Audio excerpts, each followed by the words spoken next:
Hello, everybody. Hello. We are up in the sky. Are you ready? Yeah, we are ready. We are Can ready you make like a a Freddy. countdown? You're ready like a Freddy? Okay, Okay. then I'm calling it in. Okay, it's Yeah. a 3, 2, 1, go. We don't hear the game sound. Now we hear it. Thank you.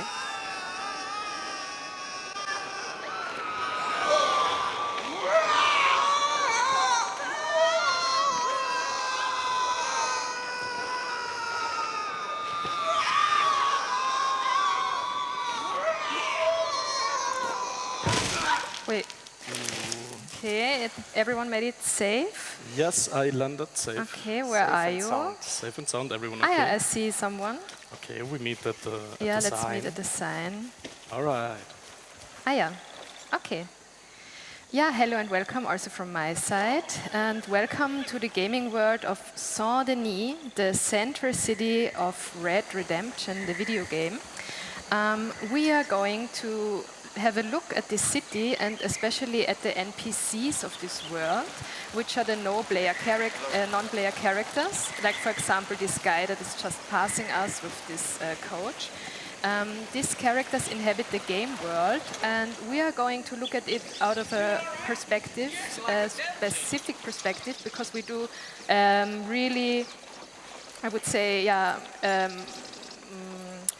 a crash course in Marxism, basically, because what you see here in this world, it's the society in the turn of the century, and it's early stage capitalism time-wise, what is represented here. And we are going to give like this little crash course of Marxism. And then who are we? You are currently seeing myself, or my character, which is this small German boy. I'm going to be one of the tour guides and also the camera, so you can see everything through my eyes. And then also we have here the girl. This is Leonhard. Hello. Leonhard has a special role in this tour because he's going to be our driver. He was selected for this because he's also the best driver we have. And then this robot here, this is Adrian. And Adrian is also going to be the DJ, and he's going to be responsible for the music during our tour. Hello. Okay, Leon, can you maybe get a coach for us? Ah, yeah, okay, it's already here. Ah, yeah. So It's this is a landed red on- one. This is a nice coach. Ah, yeah. Okay, so we can just hop in. So we're gonna look at the city, Saint Denis, and we're gonna start in the mansion quarter. Yeah. We're So currently in what Uptown. You can Ah, yeah, see it we by are- the. Okay, yeah. creating Leonhard, a- by the way, is the best driver of the collective. Moment. We This already is- had some technical issues. Yes. I mean, this is maybe. So Okay, okay, we are on track. Yeah. So yeah, this is Uptown. You can see it by the terrible big buildings. Okay, we go straight. yeah, we are here in the quarter of the rich people, of the wealthier classes, the owning class, and we are now observing actually what this ruling class people look like. Sorry, Okay, madam, yeah, sorry, no. this wasn't my intention. So, and how do they behave, and what's the purpose?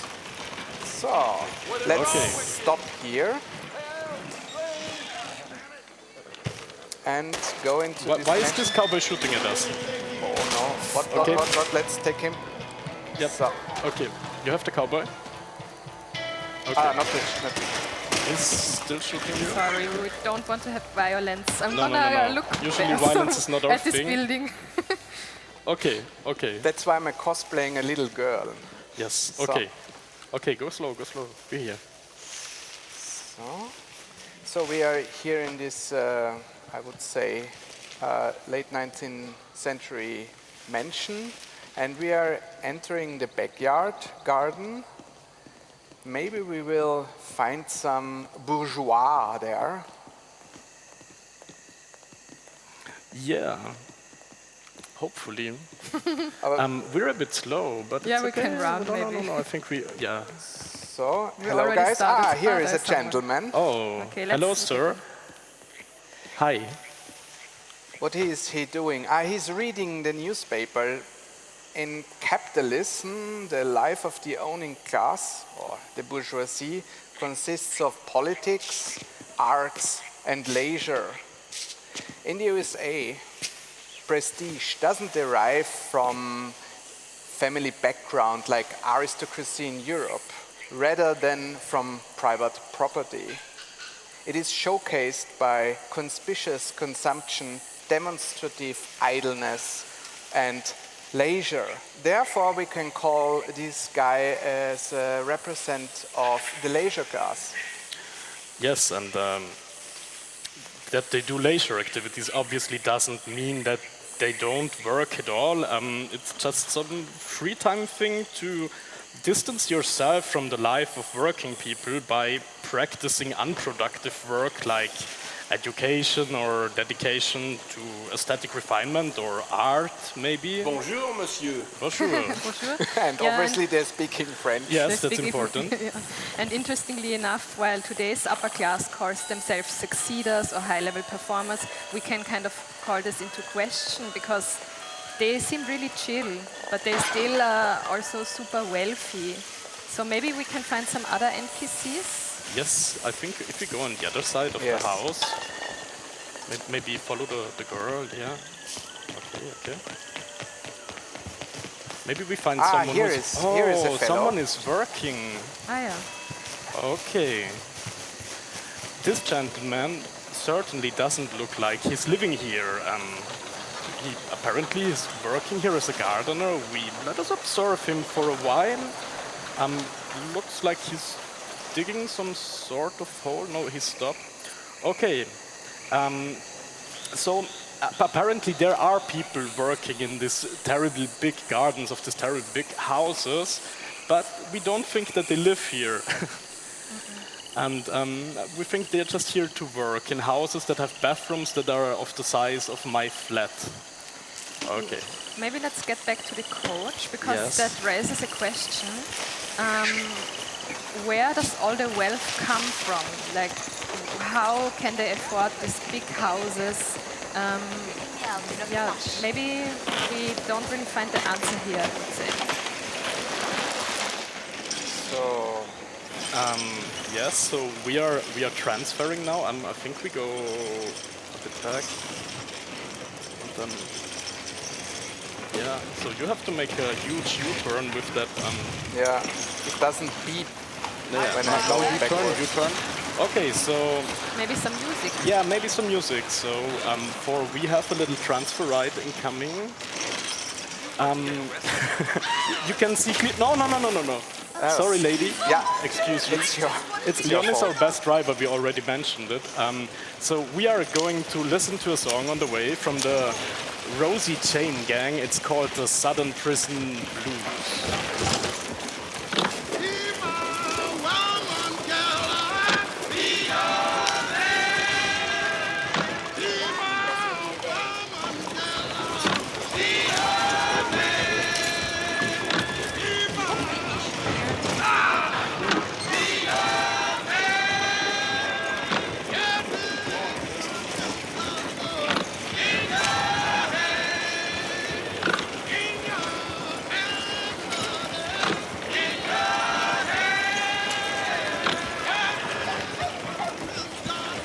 So, we are here in a completely different setting. We are in a completely different part of the city. Here is the other entrance to the city. It's nice jump. Thank you. I kind of landed on it's- the floor. It's the entrance to the factories, to the working places. We don't see any green here, any parks whatsoever. We instead see factories with their chimneys. And people do behave differently. They look differently. They represent workers. Let's have a closer look to the NPCs here. Let's follow me. Yeah. Don't run so fast, German girl. So, for example, this guy. What about this guy? He's working. Yeah, He's clearly working. yeah. And not all of those representatives of the working class actually working here, but he does, some of them work even more than 14 hours and do a lot of work. Some never stop working. So we can ask who profits from this enormous workload. Yeah, I mean, obviously there's no land register in the game where we can look who owns all these factories and look that up. But obviously we can kind of connect it to the mansion we just been at and assume that it's belonging to the bourgeoisie, to the owning class. And they run these factories for one reason and one reason only, and that is to generate surplus value, as Marx would call it, or profit. So, yes, profit is the very core point of capitalist production. And this might be a good moment to drop a quite rather orthodox conceptualization of capitalism in three main regards. Regard number one would be the private ownership of the means of production, causing a social division between owners and workers. And key point number two would be the institution of a free labor market caused or shaped by the double free worker that we're going to explain later on. And key point number three is, and this is the very core point of capitalism, the dynamic of capital accumulation causing a profit-oriented conflict between the capitalists and most foremost an exploitation relation between owners and workers. So, as we said it already, the business owner wants the business to grow, to make profit. Therefore, the capitalist production cycle is following three steps that we briefly want to introduce as the dynamic of capital accumulation. And this also generates this very important contradiction, main contradiction, the Hauptwiderspruch by Marx. So he obviously stopped working. He's in a very interesting position. Okay, so maybe we go to the process of capitalist production cycle that Marx highlights in three steps. And we're going to start with step number one, and it's a very easy step. The capitalist invests. He invests money, he or she buys the means of production for a certain amount of money, like the machines and materials that might be in these caskets, and of course he buys the factory buildings, and this is very important, he buys the workers who are themselves means of productions or commodities to the capitalist. Yeah, exactly. As Adrian said it, to the owning class, and everything is means of production, even the workers. And there's the step number two, which is that the workers themselves, they do not own a single inch of this factory, but they produce commodities, like these boxes, for example. And to go back to the term that Adrian also introduced, the double free worker, it's actually about this, that they are free on two occasions. On the one hand, they are free because they are free to choose their work, kind of. And on the other hand, they are also free of the means of production, of owning parts of the factory. I mean, one could say they are free to choose between working or starving, so I guess that's some sort of freedom. And so here we come to step number three, and here it gets very interesting.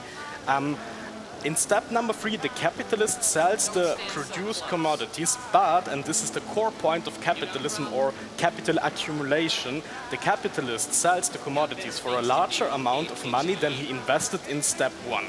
So he paid for the factory building, he paid for the machines, and he paid for the workers, but crucially, as if magically, created out of thin air, he receives an extra amount of money as profit. And the question now is, where is this magic extra money called profit, or in Marxian terms, surplus value? Where does it derive from? How is it generated? Marx is very clear about this. The extra money comes from unpaid extra work. For example, this guy here, he might work about 14 hours, but or let's say 14 hours, and he just gets paid for 10 hours. And these 4 extra hours, he generously but unintentionally donates to the capitalist. this is precisely what Marx means with the term of exploitation. And following Marx, Nancy Fraser calls this dynamic of capital accumulation the dirty secret of capitalism. Because, of course, yeah, it's a quiet secret, and it's dirty too. So anyhow, because of course, formally in the work contract, there are no unpaid hours. So it will say if it's 14 hours, it's 14 hours. But the wage, the unpaid hours are taken quietly in a very abstract manner by the capitalists. And this simple logic creates the main point of conflict within capitalism, the Grundwiderspruch, the Hauptwiderspruch, how Marx would call it, the main contradiction, and it's the conflict between owners and the workers, which we call the class struggle too, because the less money the capitalists spend on the workers, the more profit or surplus value he will create, or she. And here's another conflict that comes into play, because even if they would choose, for example, the owner of this factory would choose to pay them better, then the owner of a factory that produces the same goods wouldn't do so, and then they could sell the goods that they produce for a cheaper price. So they could then dominate the market and become a monopoly. And to make this very clear in some, okay, he's attacking me. Sorry, we are here in good Terms. Yeah, in good terms. Yeah, we don't want to fight. Okay, there is another one. Okay, maybe we leave this place. Yeah, the workers are getting place. very hostile. Yeah, for some reason they revolt against us.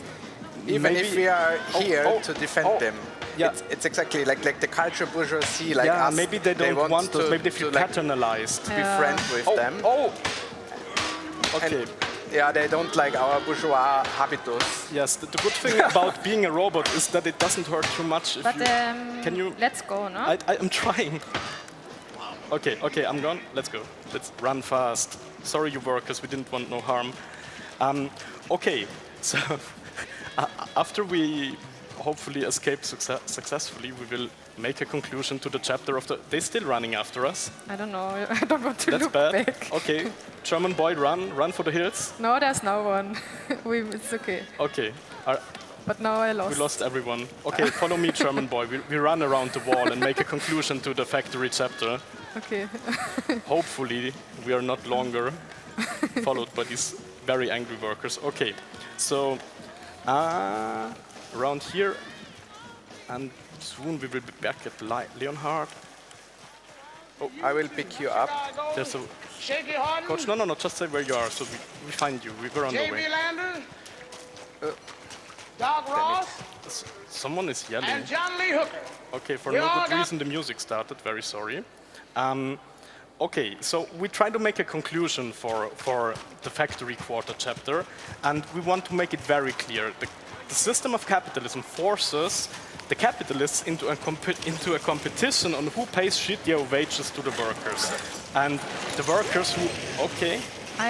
This is dangerous. So here I am. Yeah, and the workers on their side who don't own anything here except their workforce are in a competition to be the cheapest workforce, taking the lowest income. And of course, as you can determine by the overrepresentation of people of color within the global working class, the dimension of race plays a huge role in this exploitation system, because obviously paying bad or shitty wages to people who are not privileged in terms of race or nationality has quite a positive effect on profit rates. So this might conclude it. The robot is getting back. And okay. So as we are here in the coach, we can talk about transport. Yes, maybe transport us on the railroad. Maybe moment. Maybe this improves. So okay. Maybe I should talk more than drive next time. Yes. Like in the age of steamboats and railroads, traveling obviously was a privilege of the wealthier classes. And when all the factories were built around the cities, huge masses of the workers had to be transported. First, it caused a huge chaos because private businesses took advantage of this huge amount of people. And then the state regulated and funded also the ticket prices. This is exactly why and where public transport was invented for. Yeah, exactly. So the benefits from public transport resulted from the pressure of efficiently exploiting masses of workers, you can say. And then here, maybe that's nice, because this street we are going up at the moment, we are now in downtown, and it kind of represents something like Kurfürstendamm or Istiklal Kadeshi or Maria-Hilfer-Straße maybe. It's this kind of downtown street that is flanked by boutiques and shops and banks and cultural institutions. And we can kind of assume that all the boxes we just saw in the industrial quarter, all the goods, that they are traded and sold here to the middle class. Yeah, and to lose a few words on the middle class structurally belongs to the working class, as they usually do not own much of the means of production and need to work for their money. They are often employed in the public sector, like maybe schools or the like, and they help to keep the institutions and the society running. And yet they do not have such a strong motivation to revolt, for they get a much larger cake, a much larger piece of the cake. Here we go, not the cake. The whole. Therefore, the middle classes, the poodles of capitalism, propagate and maintain the ideology of capitalism. Yes, we are leaving the middle class district now, and we are headed, hopefully, straight to the slums of this town where the working class is living. So we have to go on to the left here. Mm-hmm. Yes, okay. I have a handbrake. Okay. So. Okay, you're a fantastic driver. Mm-hmm. Maybe we can park at the very beautiful church over there. So it's built in the federal style, some neo-Gothic style. It's your favorite style? Yeah, invented as a counter style for the Baroque, the European Baroque. All right. We should not talk about the church, right? No. Okay. So we are here in the poor quarters. Here we want to ask, how do the workers live? How do they spend their free times with? And let's analyze their living conditions. Yeah, obviously having the first district in mind with these really prestigious buildings, this looks quite different. It's more like small shacks, and the streets are not really taken care of, which is kind of interesting compared to that the people who probably live here take care of the garden of the owning class, but nobody maintains this district or takes care of these infrastructures and buildings. And what you can see here, the man sitting or kind of sleeping on the floor in the middle of the day, points at something, and it's that not all people from the lower classes work. Some, like him, lie around all day, and they are what Marx would call the industrial reserve army, meaning the unemployed. He probably pretty likely doesn't have a job. And the industrial reserve army has a very, very interesting purpose for labor and capitalism, and it's that there is always a huge group of people willing to take your job, and this puts a lot of pressure, obviously, on the people who are having a job, because you can lower their wages. And you will always find someone who's probably doing it for less money. I think we are not finding the woman we are searching for. We should make a walk. Are we making the parkour? Yeah. Okay, follow the German girl. No, someone came. Stop. Okay, Stop. I go back. Stop. Oh, yeah, she just sat down. She's here. She's here. She's ready to wash. Perfect timing. Okay, so obviously now we have our protagonist here to talk about the poor women and their work. That's also this part where I want to drop our film that is currently showing in festivals. It's called Hardly Working, and it's also taking place in Red Dead Redemption. And it's kind of, there are a lot of similarities to this live tour, because what we did is that we made a documentary of 4 NPCs, and we followed their everyday and their work routine. and made connections to late-stage capitalism and what work is how work is represented in this game. And the women of the poor classes, they really do nothing but work, and they have two options. They even work as either as sex workers or they do reproductive work. And the work in the reproduction work, of course, it's unpaid, and what they do, it's fully on display. I mean, usually it's like this hidden reproductive work, this invisible work that you couldn't see, but since they are displayed on the streets and they don't really return to their houses, you see something like knitting or making laundry or sweeping the streets in the public space. And interestingly also, they do not have children in the game, because this is an action adventure, and if you would be if there would be children running around, you would be able to shoot at them, and that's something like a border that the game doesn't cross. It's too dangerous for children. Although we are children in this as avatars, but you cannot really, you don't have NPC children. I'm a robot. Children, let's leave. Yeah, let's do the parkour. Okay, we're doing the parkour. This unpaid reproduction work is actually what Jason Moore called the femitariat, like proletariat. So let's walk through these backyards. Okay. And I take the coach. Okay, back to the coach. Yes, I mean, maybe it's a good time to leave this very uninviting neighborhood. All the best to the people living here. Okay, so while we are on the way to our next chapter, we're gonna listen to another song. It's a classic by Nina Simone. It's called Ain't Got No Life.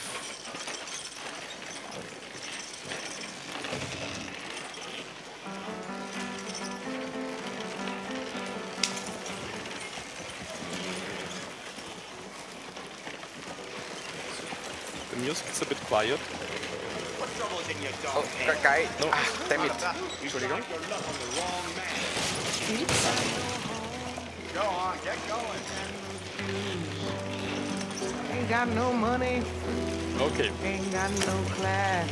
Oh. Ain't got no skirt. Whoop. Ain't got no sweater. Ain't got no This is our next step.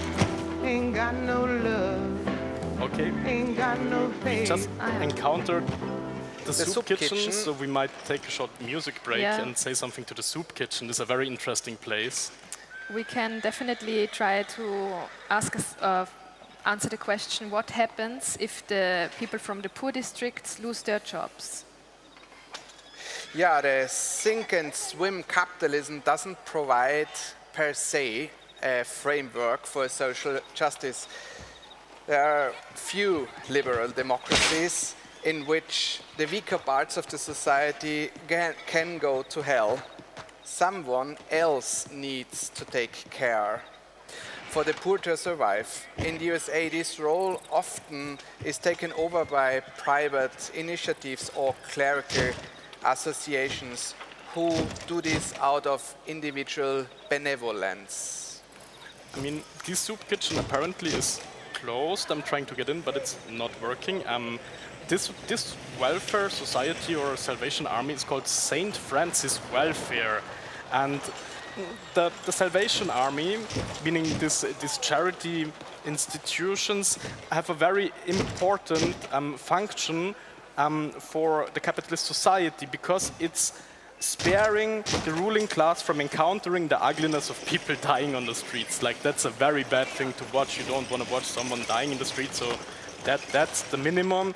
And it has an even more important function. It's keeping alive the Industrial Reserve Army, because if you don't have them, then you can't use them as pressure against the people who are working. So, and you could use them later, of course. Maybe they are willing to be exploited at some point. Remember the Ever Given accident? Ever Given accident in the canal, yeah. Yeah, in the canal. Are we- I'm now having a ever-given situation with This my is horse. indeed an ever-given Give me a situation. sec. Okay, let's listen to some more Nina Simone. Let's keep the music up. Okay. Ain't got no mother. We are now driving to the Ain't glass got no house. father. Ain't got no brother. Ain't got no children. Ain't got no aunt. Ain't got no uncle. Can we have the music a bit Ain't got louder? no love. Ain't got no mind. I ain't got no country. Ain't got no schooling. Ain't got no friends. Ain't got no nothing. Ain't got no water. Ain't got no air. Ain't got no smoke. Ain't got no ticket. Ain't got no water. Ain't got no love. Ain't got no faith. Ain't got no God. Ain't got no wine. Ain't got no money. Ain't got no faith. Ain't got no God. Ain't got no love. Are we still on the... Yeah. Yeah. Here it is. It's The quite dark, greenhouse. but I used your lamp. Yes. I have recharged my Steam batteries. Via USB. Yeah, USB Steam batteries. That was a thing in 1900. Okay. Do you see enough? Yes, Okay. it's very comfy. Wow, the greenhouse. Such a fancy place. Algernon wasp. Exquisite. It So, says. nature, Nature. all around us. Capitalism shapes the concept of nature as a social construction. And now, this is the most important information for this whole, maybe, tour. Climate change is not caused by humans, but by the class society. Mostly by the imperial bourgeoisie of the past 500 years. Nature represents what the owning class does not want to pay for. It's something which is for free. Categories like man, women, civilization, savagery, society, nature are ideological definitions from where racism and sexism derives from.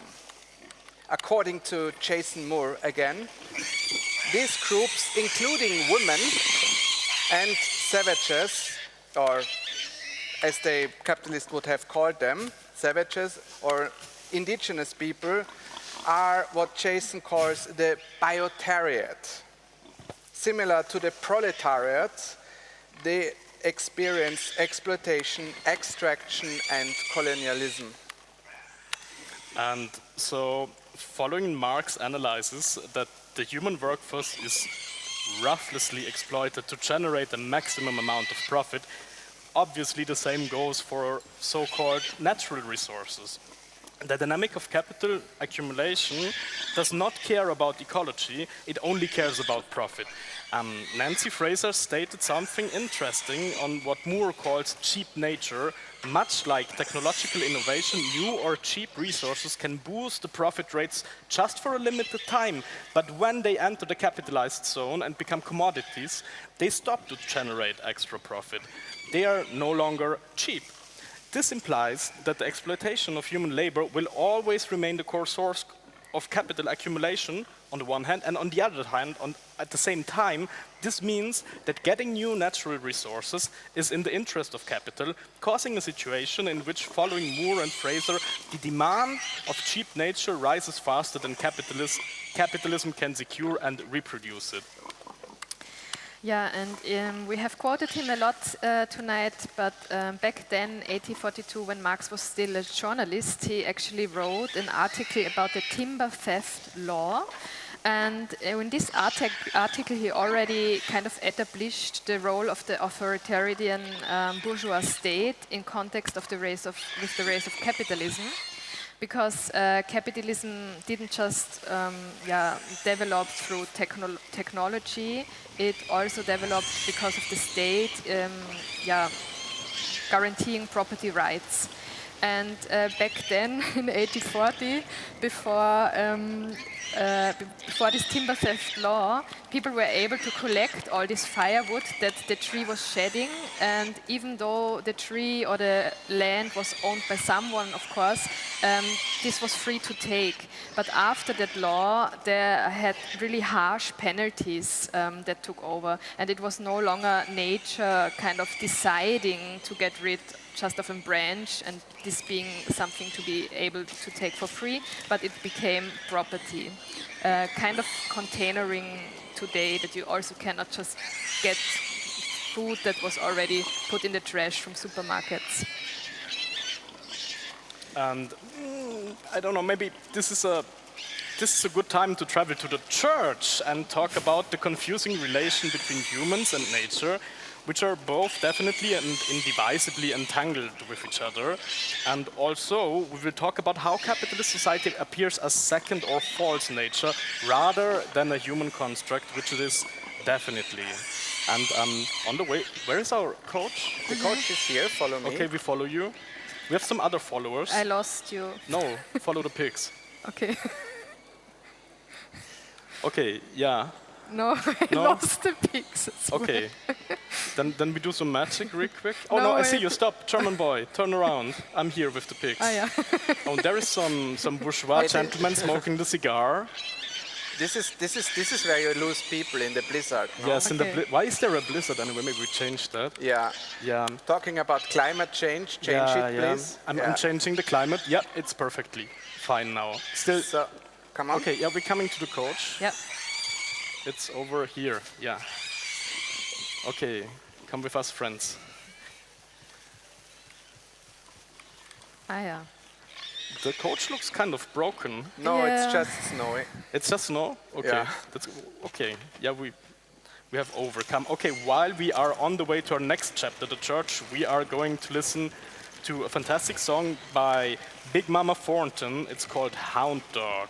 Can we have it loud, please? Because yeah, loud music is good.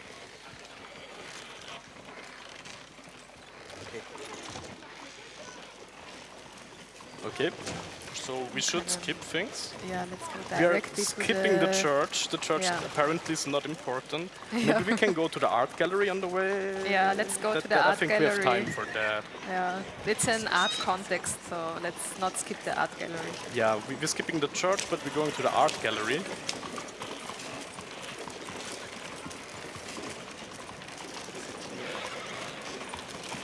So, here it is, I think in this street.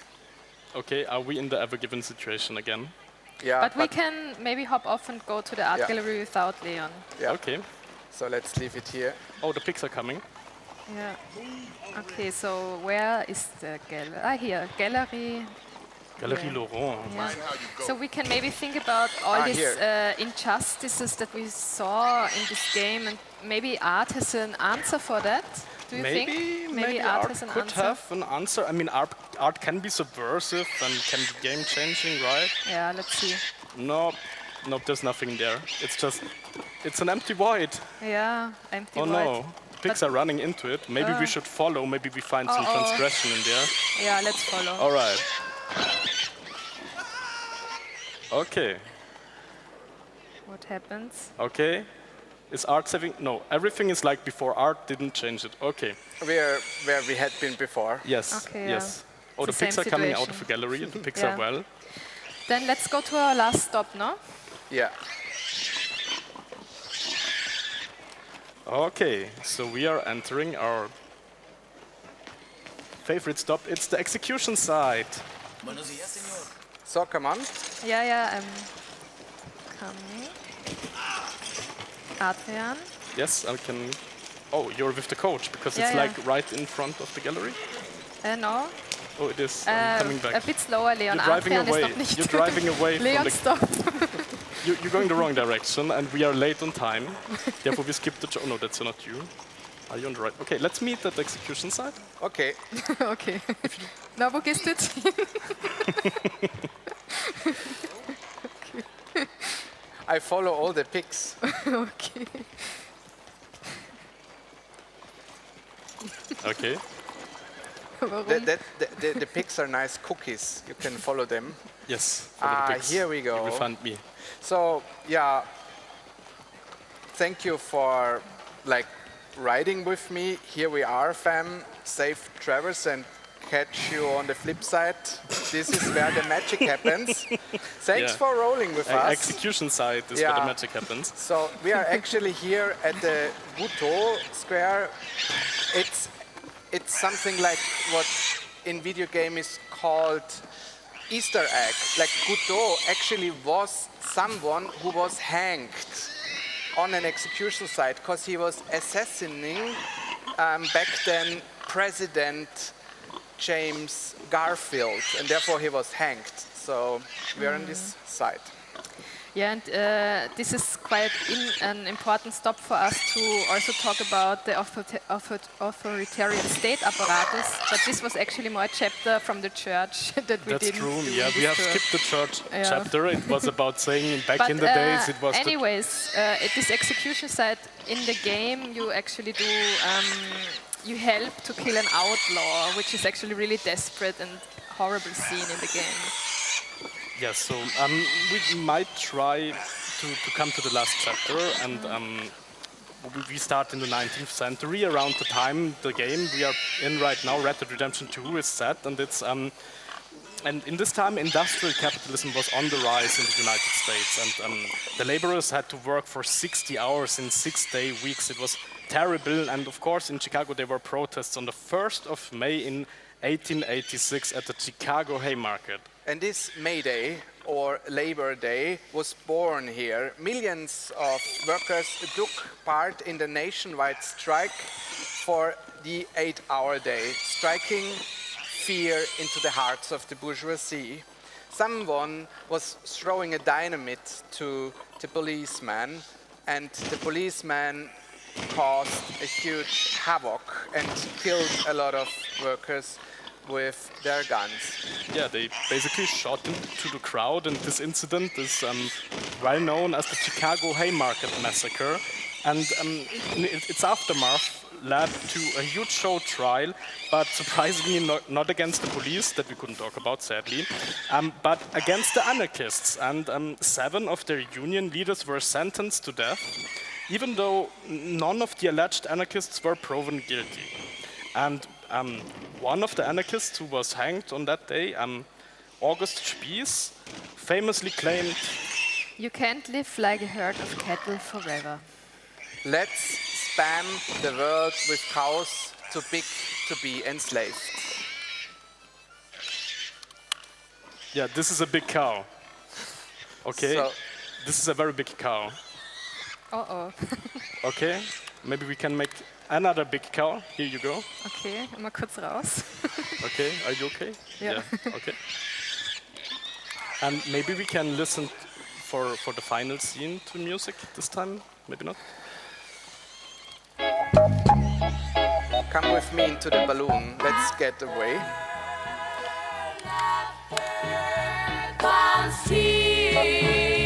Okay, I'm just adding 1 or 2 cows. I know we are late, but I think we find time for that.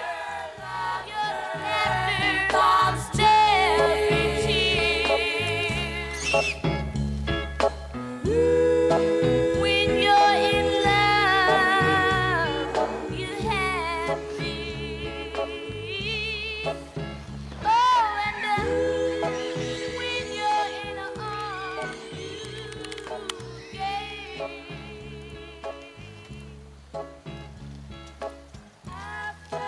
This doesn't last always. Just keep going. After your laughter comes tears.